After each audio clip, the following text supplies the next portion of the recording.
We are the Swifties, there is no doubt.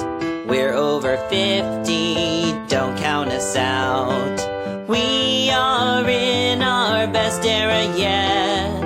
It's amazing and it's different. We are the Swifties, there is no doubt. We're over 50, so don't count us out. Welcome to the Swiftie Over 50 podcast, celebrating every era of midlife magic, real stories, and our fabulous community, all while screaming the lyrics to the crescendo of Opalite. I'm your host, Neil Aaron, and this is Swiftie Over 50.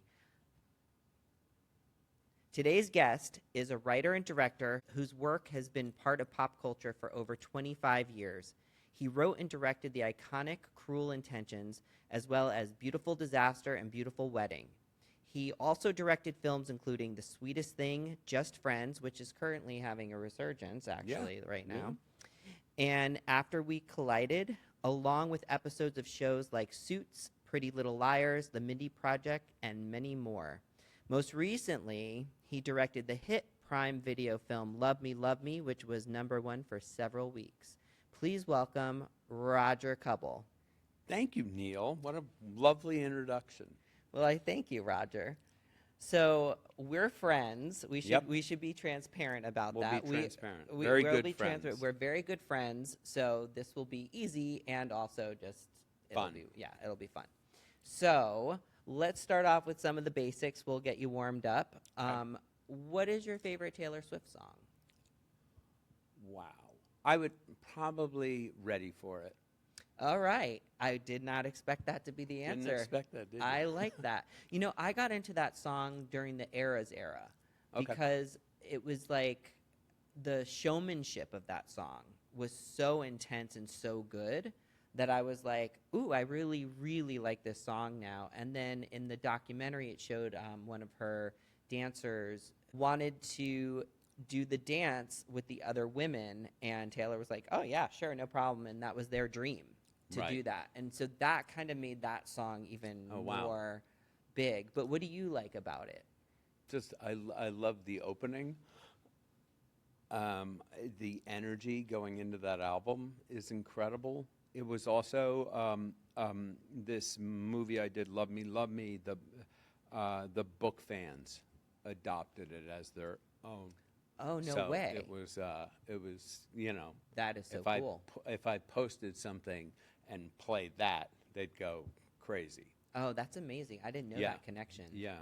I should say that you pitched yourself to be on the podcast. I was dying for you to come on, but I was like, I'm too scared to ask him. Oh, my God. And We're so friends. I'm like, you could always ask me. I'm like, I'm not going to ask. It feels weird. And then you pitched by sending me you doing karaoke to Fate of Ophelia. Yep. Yes. Poorly, I might add. I mean, karaoke's for fun. Karaoke is for fun. Although I take it seriously. Right. But who was that with you? That was my daughter. Okay. One of my daughters, and that was probably the star of the Love Me franchise. That's what Mia I thought. Jenkins. I thought. Yeah. Who can actually sing. Yeah. And what's her name? Mia Jenkins. Okay, yeah, she was really good. You know, if you haven't seen Love Me, which you just finished wrapping the sequel. Correct. You know, which the only downside of that for me has been Roger being in Italy for so long. But if you haven't seen it, definitely see it because, like, I'm a YA person. Right. I always have been. That's one of the things that we're both 14-year-old girls inside. Yes, we are. And which is maybe why we love Taylor so much. Right, yes. But, you know, it's like, you know, my favorite movies, Cruel Intentions is one. Thank you. Heathers, Legally Blonde, Clueless, like all of those, like if they take place in college or high school, I'm in. And this, you shot this so beautifully and you story told so well with adapting it from the book that I was so impressed. Oh, I thank really you. was. Well, I have to give credit to Martina Coco, the cinematographer. Yes. Who just did an amazing I mean, some job. of those opening shots. Yeah. I was just like, what is going on? Yeah, like, no, this is so good. It was. Yeah. I will say it was an all Italian crew. When I got hired, I said, I'm bringing no one. I want to work with people who work with each other all the time. And it proved to be successful. Yeah. It's My Italian is still dreadful, though. So is mine. And But yeah, and I lived there. I know. Well, and I'll be no visiting excuse. Roger Yes, soon you will. in You will. Italy. So as far as like, so, you know, you were singing Fate of Ophelia. Are you familiar with the newer stuff? Like, what's your sweet spot? What, like, do you have an album that's like your go-to? Right now, it's the last album. Okay. I love it. I just love it. Even the last song with Sabrina Carpenter, you know. That one you could ask Anna about this. So Anna is my other Swiftie. She's a guest on the podcast. And a good friend. And a very good friend of yours as well. You know, when that song came out and I saw the similarities between that song and other songs, I was like, kind of like, I'm not going to like it. And then I love it. Like, you know, it's so good. Well, that's just it. It's like, what's amazing about Taylor is that she can write something like Tortured Poets Department and have the lyrics be so poetic and so amazing and so deep. And then she can write pop music that also, if you actually read the lyrics, are kind of like, wow, this is really good. But that song in particular, you know, I'm terrible at quoting, as you know, but when she says, I pulled off my false lashes and threw them away, or the people did that or whatever, tore me off like false lashes and threw me away, I think is the quote. People are yelling in their car right now, but but you know, like as a songwriter, that's such a good image, and that's such good songwriting.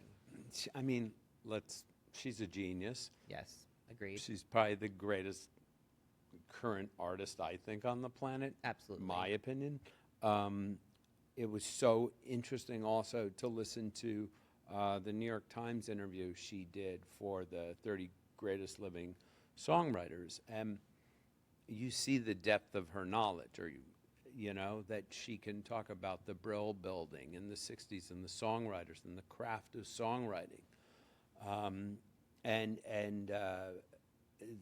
Her encyclopedia of music is insane. Her encyclopedia of music, but also like philosophy and Shakespeare and all these things that like, you know, I'm way older than her and I don't have that kind of reference point.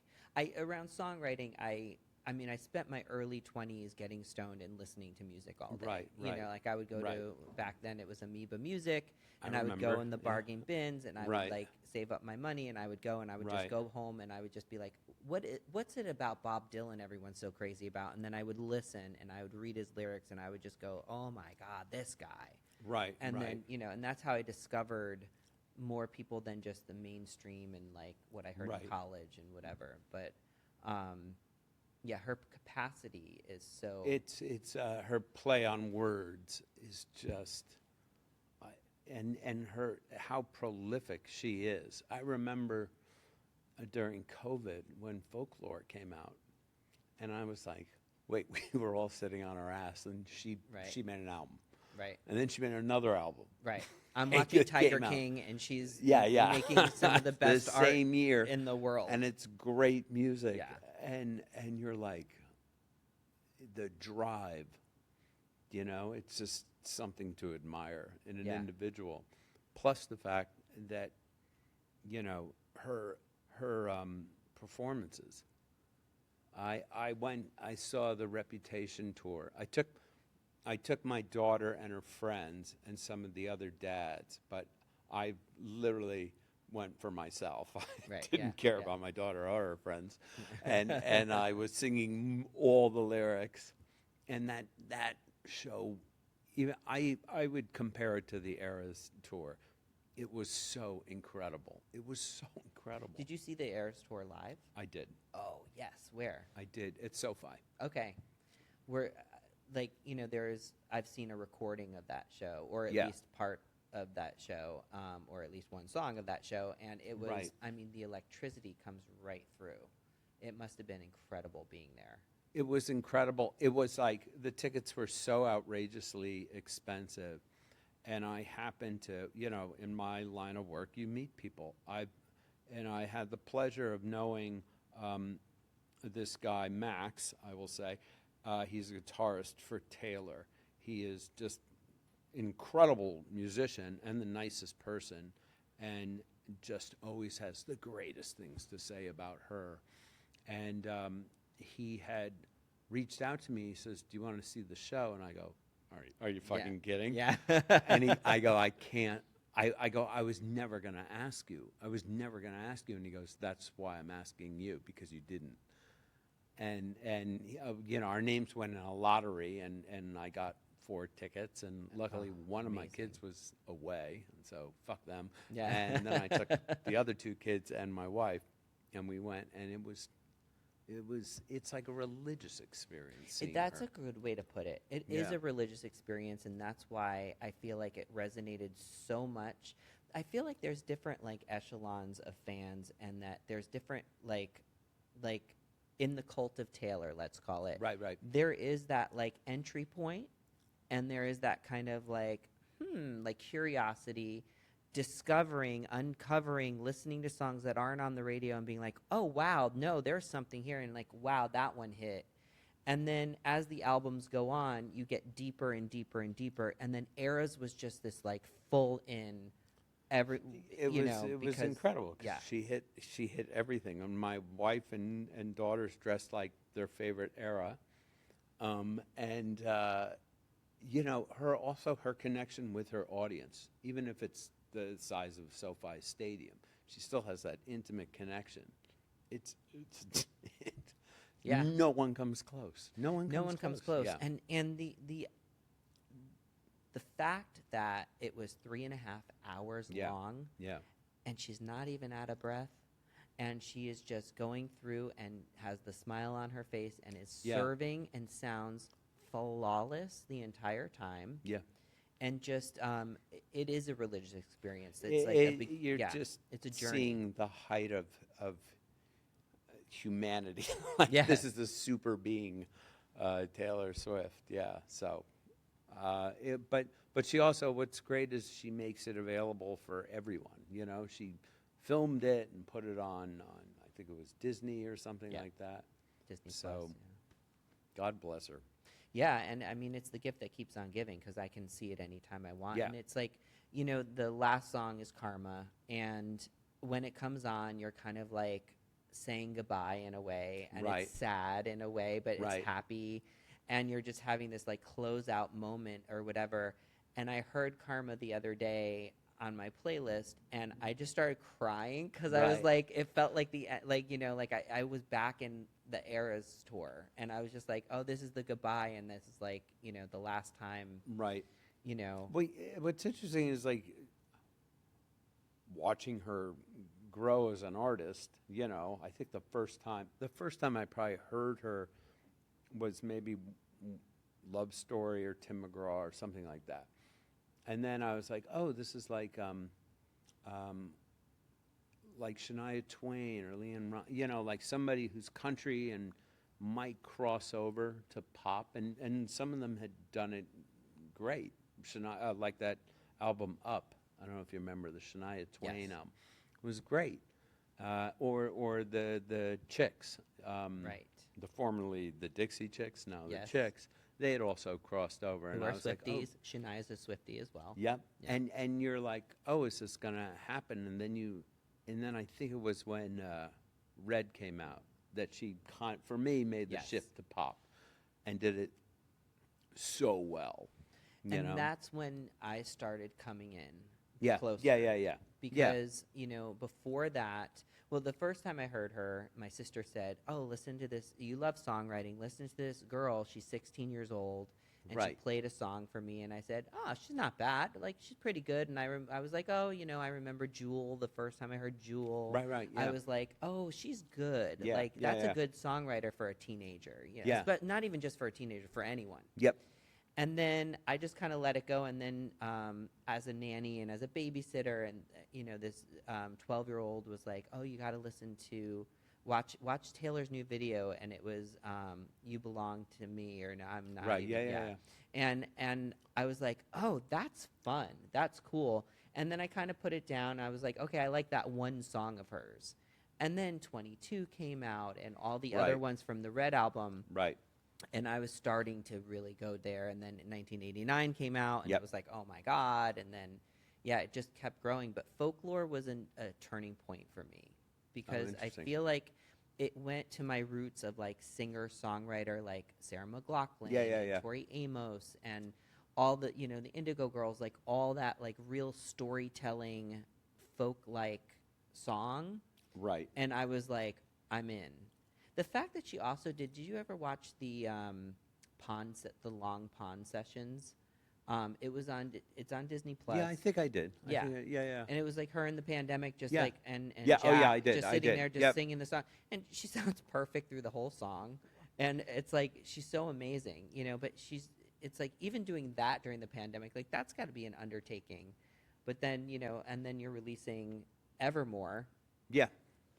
I think also what's just watching a young girl become super, successful and famous, and then growing up in the age of social media where you get attacked, and how there were moments when it really took her out, and then, but she persevered, and I can identify with that, having adapted some books with some massive book fans, and when you're taking a 700-page book and turning it into a 100-minute movie, not everything's going to make it. And I've had people Oh, really? really go after me. Oh no. And at first I was like, I would try to explain it to them, and I'm like, look, they decided to make it a movie, not a limited series. What? It's Right. not my fault. Right. Yeah. Exactly. And I'm like, why am I spending my time? I didn't have the genius of Taylor Swift to turn it into my art. I was gonna say that talking about we're full circle to are Yeah. you ready for it? Ready it's for like- it or shake it off. I mean, Yeah. I remember when that video came out. Mark Romanek, who's a great video director, did it, and I couldn't stop listening to this infectious pop song. Yeah. What I love about that video is she used real people in it. Yeah. Meaning like not professional Yeah. dancers and stuff. And one of them is actually a guest on the podcast. I'll be releasing that at some point where it's Oh, already awesome. released, depending on what. Yeah. So she tells the story of how she got picked for it and the whole thing, and it's fascinating. Yeah, I It's heard fascinating. like the secrecy that went into it. Yeah. Yeah, it was incredible. And then, it was that time that I mean, she's taken some hits like the Kanye stuff and all that stuff, and she's just not only persevered but channeled it into her work. Yeah. It And, like- almost feels like now she's untouchable, and anything anyone would ever say it isn't even going to reach her anymore in a way. Like, you know what I mean? Not that she won't know about it, but that she won't be affected by it the way Right. she's been affected by other people being bullied to her or doing Right, anything right. else. It's like She's always, to me, she's if there's an artist and they're coming up or in film or whatever, it's like, watch Taylor Swift. Watch how Right. she conducts herself. Total class. She'll fight back. But generally she just stays above it and she lets other people buck up. right. True. Good for her. Yeah, good for her is right. Yeah, I was going to ask you if it landed into your art afterwards when you went through that, or if it. No, I'm.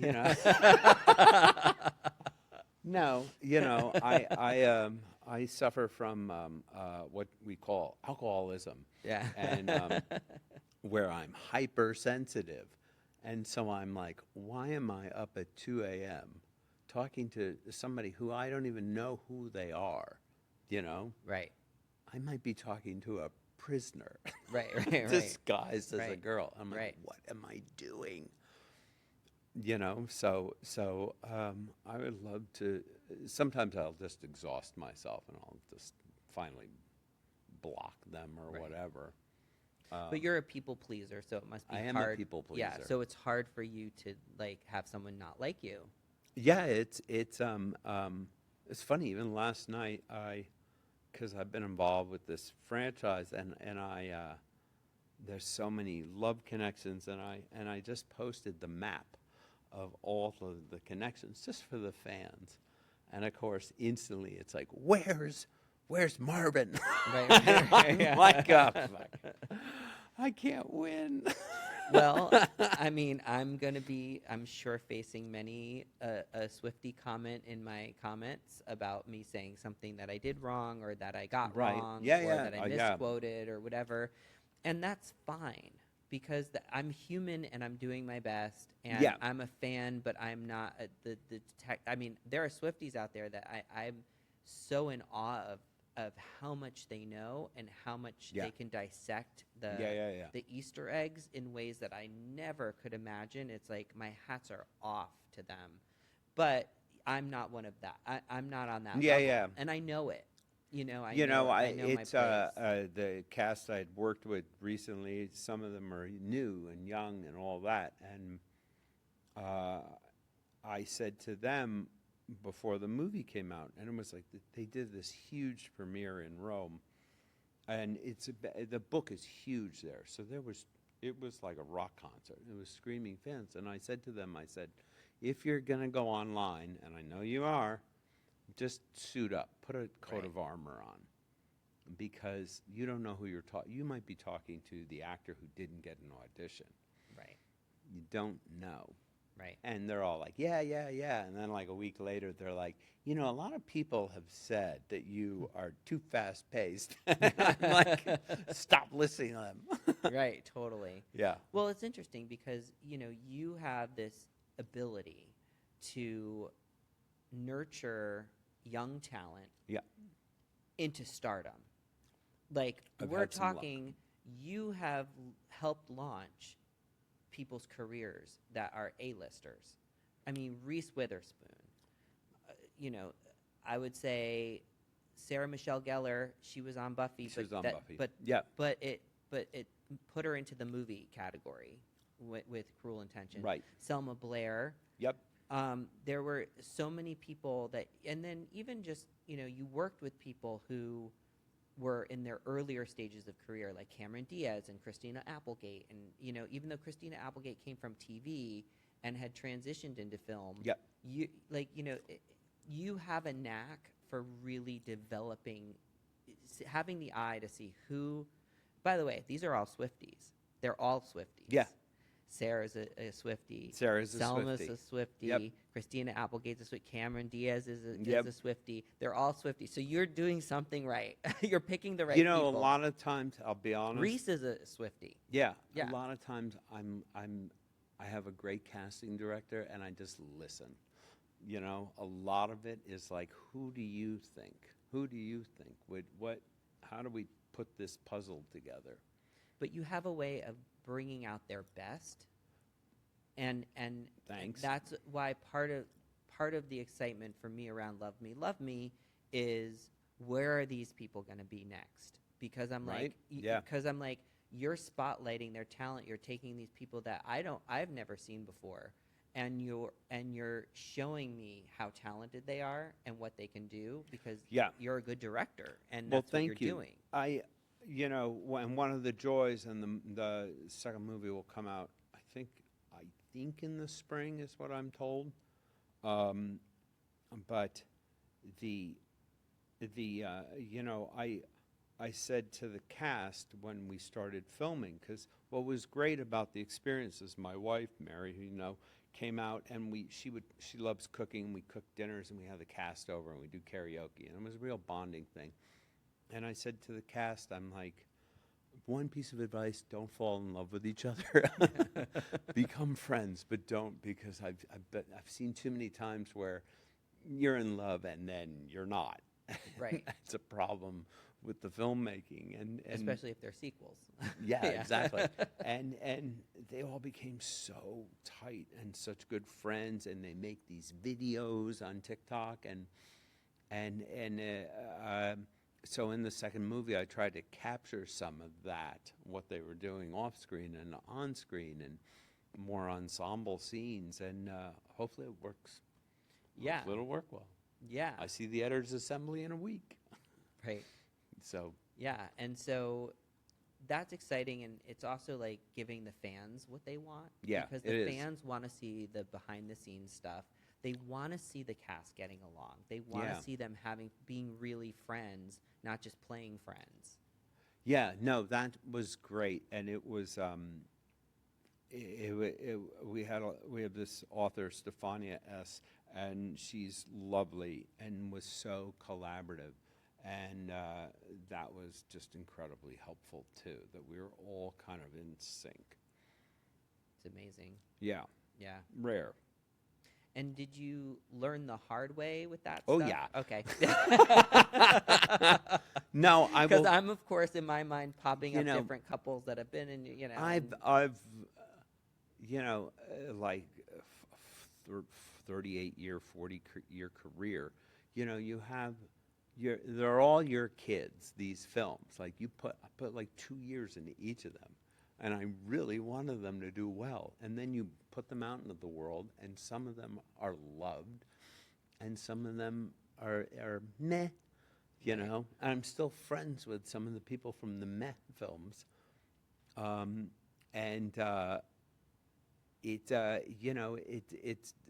You just try to be a decent person, and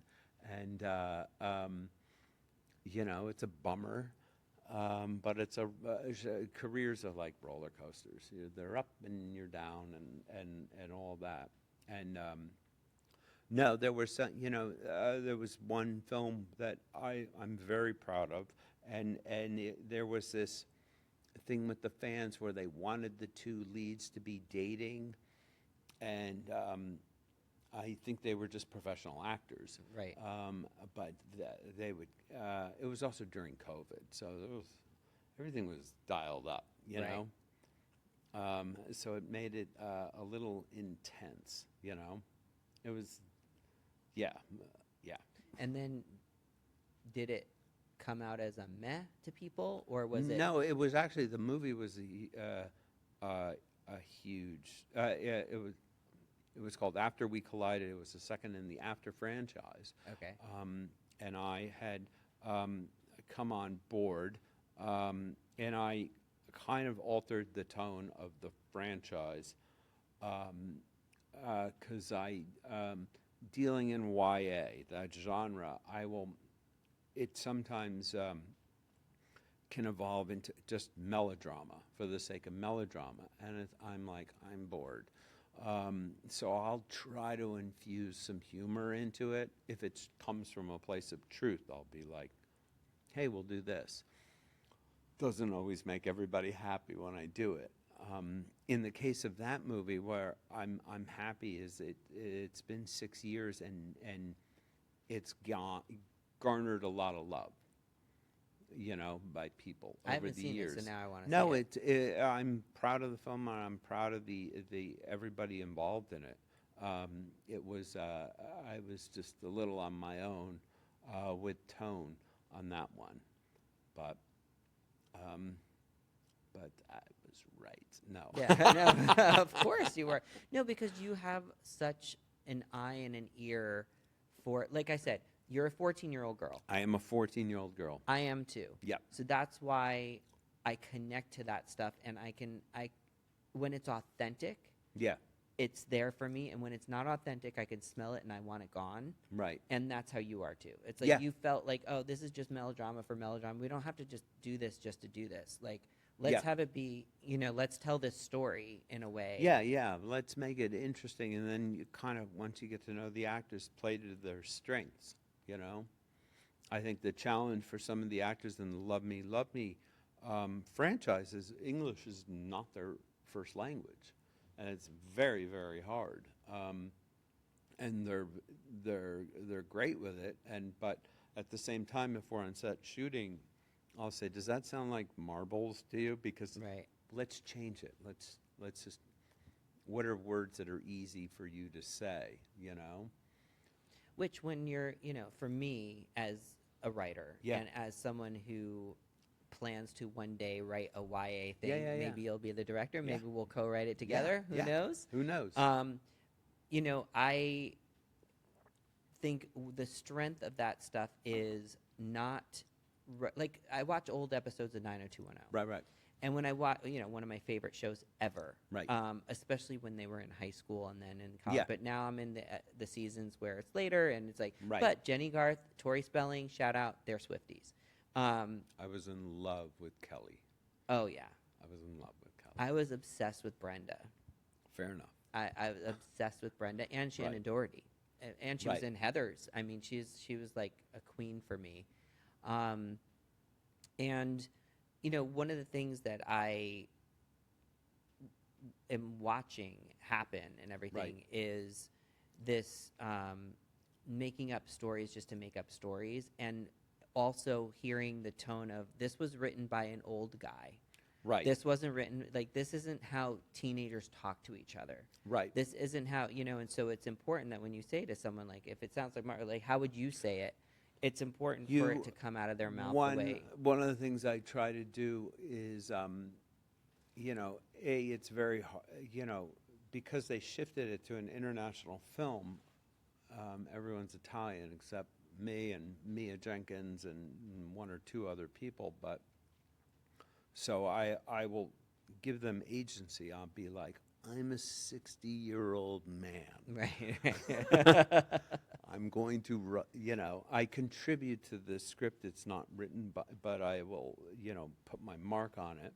But I will say, like, you know, tell me, you know, especially with Mia, who's a star and who's amazing.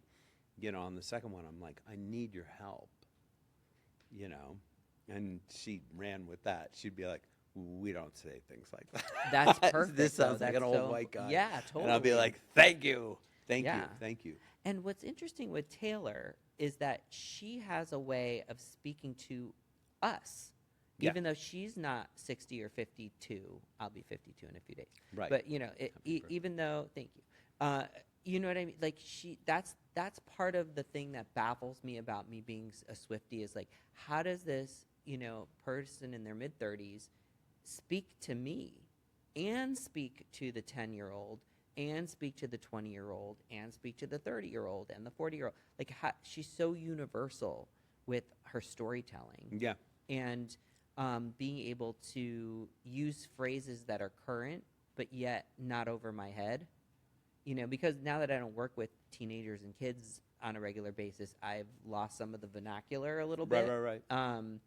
So it's interesting that she's able to do that where I, you know, as I go to write my YA one day, like, I'm going to have to consult some. Yeah, and it's, you know, look, she's now a married woman in her 30s, and it's going to be awesome to watch this ride and see, you know. Yeah. It can be a challenge for some people. My money's on her. Yeah, well, that's interesting, too, because you've been in the business so long. Right. And you've seen people crash and burn. And Yeah. you've seen people, I mean, at the heights of their career and at the lowest of their career and getting canceled and all the things. Yeah. And what's your take on Taylor's trajectory? I can't say that word. Trajectory? I mean, it's There you almost, go. it's Yeah. like flawless. She's, I think she's just evolved as an artist, especially, with Folklore and Evermore, and then coming back and getting Max Martin involved to, you know, for the Showgirl album. You know, it's just going to be really interesting. But, you know, it's like, when you say, like, an adult, I'm like, I wonder how many kids knew who Elizabeth Taylor was before the album. Right. Our generation knew, but Our the generation 20-year-olds knows, but don't the know. Yeah. 20-year-olds now know who Elizabeth Taylor is. Right. And I'm like, wow, how cool. And got to explore, like, how amazing she was and how, like, you know, because she's now highlighted. I like that about Taylor's music, too. Like, she highlights other people It's Right. not, there's, I feel like she's really highlighted Stevie Nicks a lot. She Yeah, mentions yeah. her in a song. Yeah, yeah, She yeah. had her sing at her wedding. Yep. She's like, and then I saw like, oh, Stevie Nicks just released a new song. And I'm like, yay, because Right. and I know that Stevie Nicks is one of the greatest songwriters of all time. Right. And the fact that they appreciate each other the way they do is so magical. But Taylor's like always happy to lift someone else up or get them in the Also spotlight to too. support, when I saw the Eras tour, it was Gracie Abrams. Right. And I mean, how cool is that she's like helping elevate other artists? Yeah. I mean, Sabrina Carpenter has been around for quite a while. Yeah. She didn't hit until, in my opinion, I could be wrong, but I didn't start hearing about her until she was doing the Eras opening for the Eras tour. Right. That's when I was like, oh, and then she started getting radio play and started getting Right. a lot more than she was before. Because a friend actually was going to cast her in a musical that he was doing, and I was kind of like, who is that? Right. when he said, and this was a few years ago, I was Right. like, who's Sabrina Carpenter? And now everyone knows who Sabrina Carpenter. I mean, Right. the show that I wrote has Sabrina Carpenter in it as Right. part of the character, one of the characters. So it's Right. like, she went from me being like, who's that? To Yeah. and that's because Taylor really is, people will, say what they will about, the charts and all that drama and whatever. And I'm just like, does she like to set records? I'm sure she does. Does she, but does she also, I feel like with Taylor, there's always a balance. There's like, I'm going to get married and this is going to cost a lot of money and this is going to, and there's a lot of people less fortunate than me. So what I'm going to do to balance that out is donate $26 million to all Right. these charities to kind of like Right. say like, yes, I know there are hungry people and this is lavish and ridiculous. And so let me give money to the food bank. Like, let me feed the people at the food bank. Like, let me, like there's that balance. Right. And so I think she does the same thing with like, I think she can be competitive but why shouldn't she be? Of course she should be competitive, but she also lifts up other people. Yeah. They can go to hell. Right. And it's her money, and she's earned it, and she could do whatever the hell she wants with it. Yeah. And she's still incredibly charitable. Yeah. But do you mean as far as the wedding goes, like what she any spends kind on- of criticism towards the wedding, Right. I'm like, F you. Well, I mean, the bottom line for me with the wedding, because people, of course, were asking my opinion. Oh, what do you Right. think of this? What do you think of that? What do you think of Madison Square Garden? I'm like, the bottom line is, it's her fucking wedding. It's her fucking wedding. She should be able to do anything she Yeah. wants No, for I her agree. wedding, and I it's agree. no one's fucking business. I agree. Period. And I like that our friend Anna David will come out swinging too on social media about that. Yes. And I applaud it. Yeah. I mean, it's like commenting on other stuff that like it's just like that's none of your business. No. Like 100%. You know what I mean? So Yeah. that was my takeaway from the wedding is like it's no one's business what someone wants to do for their wedding, how they want to get married. It's like if they want to jump out of planes together and say their I do's in the air, like then go for it. I don't remember the names, but I was amused by the people that were invited who started like whatever tweeting or writing about it when they were not supposed to. Right. I would go into the witness protection program. I know. Like, why are you doing this? What's cool though is that it was released in the press that the NDA and that there was no penalty, which is kind of cool because you would like you don't want to penalize your friends for doing something like that, but it is still like here's an NDA. I think down the road that guest might not be invited to somewhere else, not by Probably her, not. but by other people. Because Probably people not. might They're be gonna like, face. yeah, like, oh, I want something private, and I'm not. You blabbed about Taylor's wedding. I'm not gonna invite you to this. It'll be interesting to see it all unravel. Even maybe by the time this comes out, more will have been revealed around the wedding. I'm excited for her. I think it's incredible. What do you think's next for her? Another great album. I hope. Yeah. I don't know. Her videos that she directs are incredible. Right? Okay, this And is she's good one of the because- only few people. Videos were big. Like I think the peak for us was Vogue, maybe. Right. When they were really spending a lot of money. Or Toxic was another one that was just great. And then I think with where MTV kind of went away, the budgets for the videos kind of went away, except for Taylor, who is constantly challenging the art form. And I think she directed Fate of Ophelia. I'm pretty sure she did. And it's so amazing. I mean, it's so amazing. Have you seen like the Easter egg videos about it and stuff? Because I could send it to you. Right, please. There's a zillion. There's like 100 Easter eggs. Now I'm not exaggerating. Yeah. Like 100 Easter eggs in every inch of that screen. Things you can't even see with the naked eye, but if you zoom in, there's a word up in here. Or there's a this, no, like, but that's also for me a genius. That's like genius. Yes. I'm never like, oh, hi. And I think of that. I'm like, she's just operating on another plane. Yes. Yeah.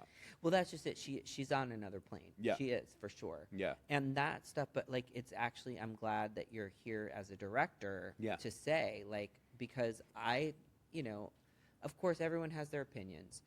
I feel like I have pretty good taste around like good directing and bad directing. And I've been so impressed with her directing skills. And her writing skills. I'm just like, do we get a movie one day? Do we get something that she directs, that she writes and directs, or? I think the sky's the limit for her. Yeah. I think the only challenge is that it'll take time away from her songwriting. Right. And that will make me sad. However, I but feel she can like do whatever she wants. Yes, I feel like Yeah. she does a million things in the period of time that I can get out of bed and like brush my teeth. 100%. You know what I mean? Yeah, That goes back to like the 100%. pandemic thing. I'm like, how did she do all this? Yeah. Or you're like, but there's times where even recording the Showgirl album. Yeah. It's like, she's doing that during the Eras. She's writing and and recording it during the Eras tour, where she also did another album that has 31 tracks that she wrote and recorded during that. So I'm just like, talk about drive and she I don't know how she does that, because doesn't she just want to I just want to watch, but it seems like she does just sometimes sit around and watch TV and stuff because she talks about that stuff. So she, I don't get it. Yeah. And I mean, for me, part of that is the director bug, because I feel like you're, as my idea of directors are, they're so task oriented and they're so on top of it, and they take 24 hours and they squish them into whatever and get things done and have, you know what I mean? And just have that brain to say, you do this, you do that. Yeah. There's a lot of that. There's a lot of, again, surrounding yourself with great people and just trusting them, It's, I love the Kiss in Cruel Intentions, which is, we got an MTV award and all that. I remember that. I always think the reason why was because of the spit. That's exactly between them. And this was my first movie I was directing, and I had this DP, incredible Theo Von de Sant, and action, and they did the kiss, and the spit happened, cut, and then someone says, you need to go again. There was spit in between them, and Theo went, no, it's beautiful. It's beautiful. And I was like, yeah, what he said. Let's move on. Right. And this is back in the day where you couldn't just remove it, vis effects. Right. 1998. So we kept it. I mean, if he wasn't there, I would have said, oh yeah, we need, Right. It is so iconic, that spit. I mean, it's like, I have a horrible memory with ADD and everything, but that is the most vivid memory of that movie, is that moment, because of the spit. Yeah. And it's something you didn't see back then. It's something you didn't, you know what I mean? It was like, it gave it such an edge Right. You know what I mean? It was like, because that movie could have been super glossy and like Hollywood and whatever, Right. and you made it grittier. It was meant to be an indie film. It was meant. It was supposed. It was going to be my first directing thing. I wrote it as like, I'm going to make this for $1 million, and it just. I had a series of fortunate incidents of getting into the right producer's hands, who just made a movie with Sarah and Ryan, and they came. What up was with- that? I Know What You Did Last Summer. Yeah, Yeah. very good. Yeah. And then I wasn't agreeing with Columbia Pictures at the time on who to play Annette, and I was hanging out with Ryan one night, and I said, "What about your girlfriend?" You know, and we took her out to get her drunk, and I ended up getting drunk, and I was like, "Please do the movie. It's this 15 days of shooting," you know, and she was like, "All right, but it needs to be rewritten." I'm like, "Come over to my house."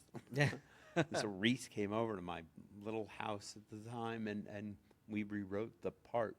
You could wow. not do that today. You could not. There would be lawyers and agents Right, getting involved. right. Who, what, how, we just did it. But here's the thing, like, again, back then, Reese Witherspoon was known. She was a working actress. She was. Like, She had just shot Election. Yeah. It hadn't come out yet, but she had done Fear.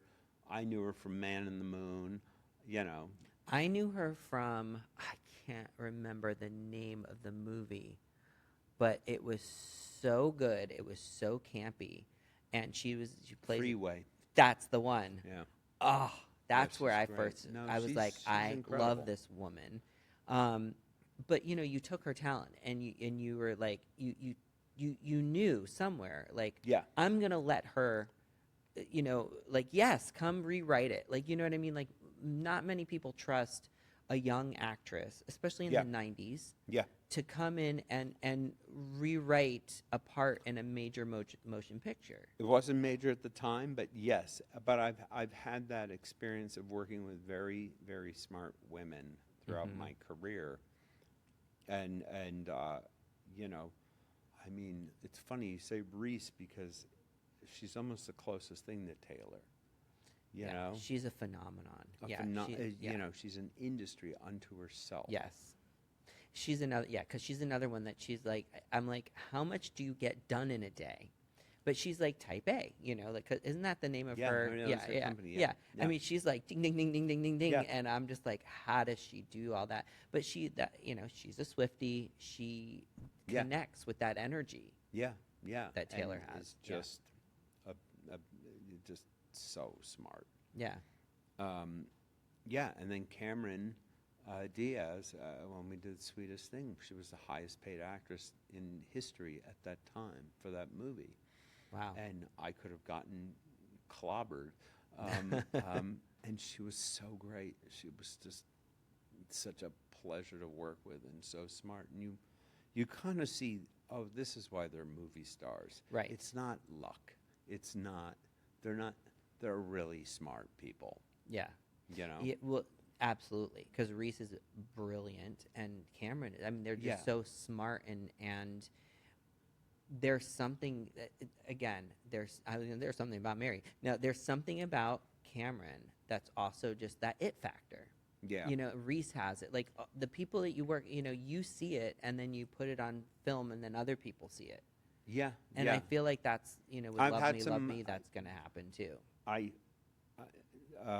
hope so, and right now it's going the right way, and I think the second movie's going to blow people out of the water, and but it's been fun catching people right before, like making Just Friends. I knew I wanted Ryan Reynolds for it because I loved him in Two Girls and a Guy, and I loved him in some indie films that I saw. When did he do Van Wilder or whatever? He did it. He Is that did it after right you? No, it was right Okay. before us. That's when he came on my radar because yeah. I saw him shirtless, and I was Yeah. like, Yeah. I'm like, hi. Very good. Yeah. Yeah. But you saw the genius, you know? Yeah. You saw how quick-witted And this guy charismatic. was. Yeah. And I was like, oh my God, I'm just watching a genius at work. Right.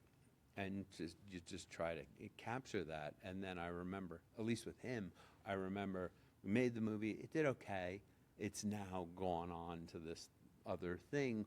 But I remember when he did Green Lantern and it didn't work. And I was like, oh, shit. It didn't happen for him. You know, it's Right. like Yeah. it missed. But then he did The Proposal, and then he was kind of back. But then he did Deadpool. Right. And then you're like, oh my God. Which played to his strengths. Oh yeah, no, it was It's just like the all him. perfect vehicle for him. And now, Yeah. boom, another Yeah. person. Now you're And on now his soccer kids, teams and now his kids have a godmother named Taylor Swift. right, yeah, exactly. they're- Yeah, it's just all. It's so it's fun to watch that. Yeah. Yeah. Well, Roger, thank you so much for doing this. Oh my God, for this was a saying blast. yes, and Oh, of I want to course. give you a friendship Oh, bracelet. yay! I a love Swiftie over this. 50 Taylor friendship bracelet for you. Thank you. You're welcome. Thank you again for doing this. I will say to the audience, this is one of the nicest, funniest people on the planet. Not enough people know that about him, but Roger and gets I can't my say humor. where I know that. Yeah, but or you can't say half the things I've said that are funny, but they're funny. they're and very, and very my funny. timing You is should good. follow this Yeah. man. Follow this man. Thank you, Roger. All Thank right. you. Thank you. Thanks. Thank you so much for listening to Swiftie Over 50 podcast. If you enjoyed today's conversation, I'd really appreciate it if you'd follow or subscribe wherever you get your podcasts. Leaving a rating or a review is one of the best ways for fans to discover the show. And also another way is to tell your friends who are Swifties, whether they're over 50 or not, where they can find this episode or share it with them. You can also find us on YouTube or follow us on social media at Swiftie Over 50 Podcast, and the 50 is the number 50. And there I will have clips, updates, and behind-the-scenes content. Until next time, keep finding joy, friendship, and celebrating every era. Oh yeah, one more thing. Swiftie Over 50 is an unofficial fan podcast created by fans for fans. It's not affiliated with, endorsed by, or sponsored by Taylor Swift, Taylor Nation, TSA Rights Management, or any other affiliated companies. All trademarks and copyrights remain the property of their respective owners. Bye!